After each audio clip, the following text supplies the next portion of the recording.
Morel. RMC, c'est déjà demain.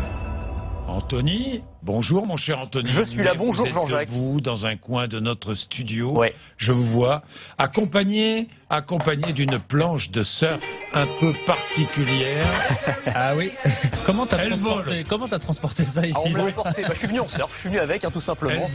Elle vole, ouais c'est ça. Alors c'est une planche de surf très spéciale effectivement. Elle a deux particularités. Un, elle est électrique, c'est-à-dire que vous avez un moteur à l'intérieur. Et deux, effectivement, elle ne glisse pas sur l'eau, elle glisse au-dessus de l'eau, à 80 cm, 1 mètre au-dessus de l'eau, un peu comme le skateboard volant de Retour vers le futur. On voit les images pour ceux qui nous regardent sur RMC Découverte de gens qui savent à peu près en faire. Moi je voulais faire un test en plateau, je voulais transformer le plateau en bassin le temps de la chronique, mais on me l'a refusé pour des bêtes questions de logistique, je sais pas trop pourquoi. Mais là on voit à quel point ça peut être spectaculaire. C'est-à-dire qu'en fait, pour tous ceux qui nous écoutent, vous avez à l'arrière et sous ce surf un long aileron qu'on appelle un foil. Vous savez, les foils, c'est ce qu'on utilise maintenant sur les bateaux de course notamment, sous la coque des bateaux pour leur permettre de gagner en vitesse et donner l'impression comme ça qu'ils voguent au-dessus des flots. Vous avez un moteur, un petit propulseur, une hélice.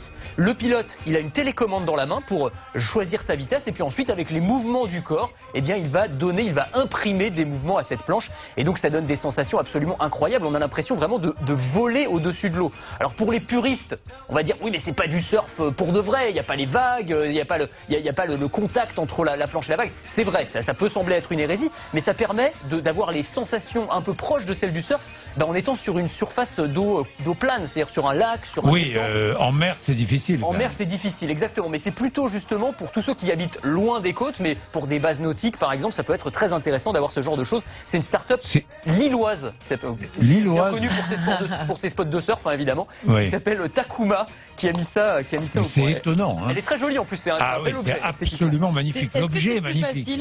Alors oui, t'as raison, la prise en main est beaucoup plus facile que sur un surf traditionnel, donc ça peut être aussi une première. Je l'installe. Comment je me lance? Alors comment on se lance? En fait, il faut effectivement l'installer, c'est-à-dire qu'en fait, il faut déjà installer l'aileron et le moteur, et ensuite sur l'eau. Alors une fois qu'on se met sur l'eau, je mets ma planche sur l'eau.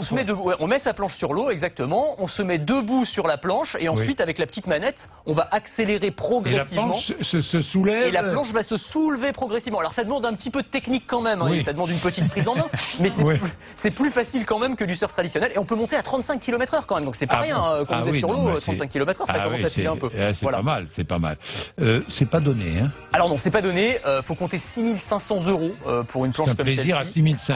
C'est un beau petit plaisir. Non mais alors après, en fait, il faut comprendre, c'est moins des planches qu'on va acheter. C'est moins cher qu'un safari, hein.